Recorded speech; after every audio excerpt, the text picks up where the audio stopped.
Добрый день, уважаемые друзья, зрители канала Автоблог. Сегодня хочу вам рассказать об одной из проблем, с которых я столкнулся. За моей спиной стоит Renault Megane 4-го поколения.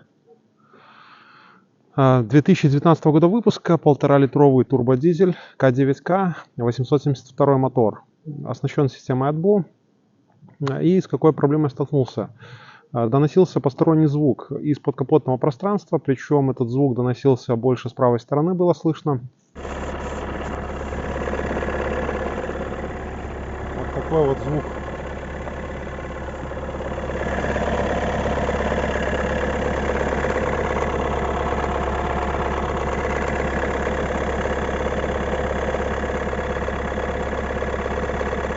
Вот такой вот звук исходит на холодную от 3 до 5 минут.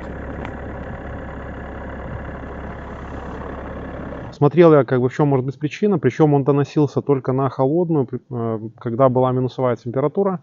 По осени, когда еще было тепло и температура была там после ночи, там, допустим, плюсовая, там плюс 5-10 градусов, особо не было ничего слышно. А вот при похолодании, когда уже морозы стали около 5 градусов и выше, начался доноситься посторонний звук. Данный звук доносился в течение где-то 3-5 минут, в зависимости от того, какой на улице мороз. Если, например, было 5 градусов, он мог где-то в течение 3 минут, если 10 градусов, соответственно, минут 5, пока не прогреется. Вот так работает после примерно 5 минут прогрева. Двигателя практически, точнее шум шкива не слышен. Слышен только рокот двигателя. Ну и причиной все-таки оказался виноват демпферный шкив коленчатого вала. Он сам по себе идет с демпфером. Сейчас я покажу вам немного визуально, как он выглядит, который был установлен. Заменил я его на другой. Вот так вот выглядит заводской. Номер я приложу его. Покажу сейчас, какой доносился звук именно при заводке в течение этих нескольких минут. Далее после прогрева покажу вам, тоже приложу видеозвук, чтобы было слышно, понятно. Ну и уже потом после замены также вам покажу, какой был звук.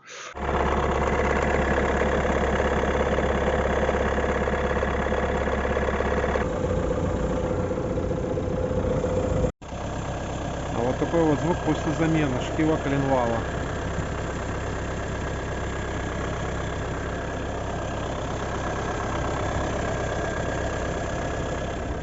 Замену я производил на шкив коленвала старого образца, он тоже подходит. Единственное, смотрите, чтобы подходил по размерам. Я проверил по диаметру и по количеству, по самому диаметру, по высоте он идентичный, как вот этот шкив.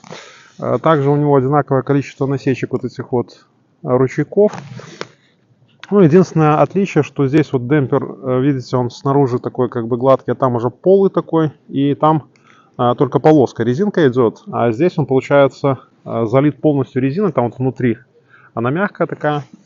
Вот, ну, сам по себе шкив заменил на Гейтс, есть другие варианты, ну, я посчитал, что Гейтс будет более, скажем, такой, он, да, подороже, к сожалению, но в комплекте там шли сразу 2 болта с ним. Болты здесь вот такого плана. Вот такие вот болты здесь лежат в комплекте. Ну и причем болт считается как одноразовым. Его желательно менять при замене как ремня ГРМ, так и при замене шкива коленвала, если вы меняете его отдельно позже. Так как он имеет свойство растягиваться при затяжке, там определенное усилие и потом еще доворот.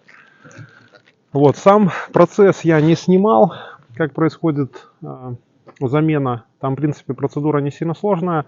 Загнал я ребятам, приложу ссылочку к ним. На вопросы там они взяли немного. Снимается колесо, далее снимается локер или подкрылок, как кому больше нравится. И уже затем откручивается шкив коленчатого вала. Вот. Ну, после замены сразу мотор стал работать тише. Ну, точнее, даже не мотор, а сам шкив. Звук перестал доноситься. Ну, видео сейчас я тоже приложу. Послушайте уже окончательную работу. Я уже и покатался на этом шкиве.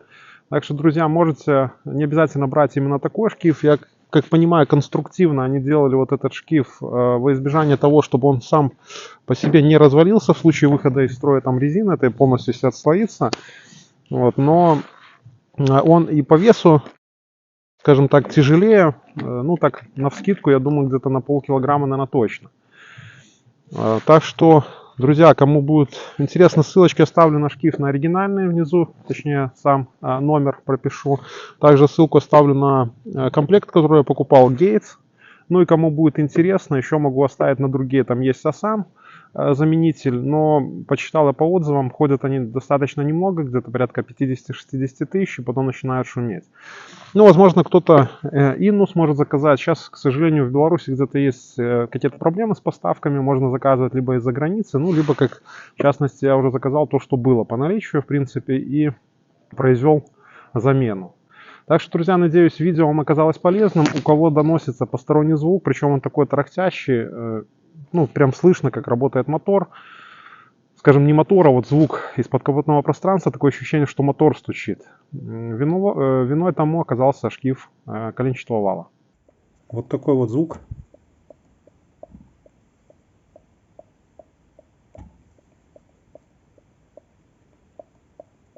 Доносится.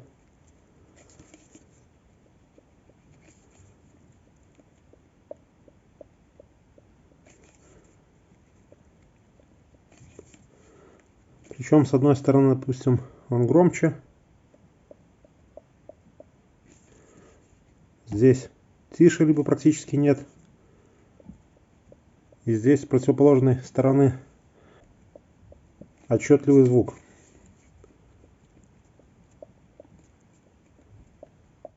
Все, всем удачи, до новых встреч, пока.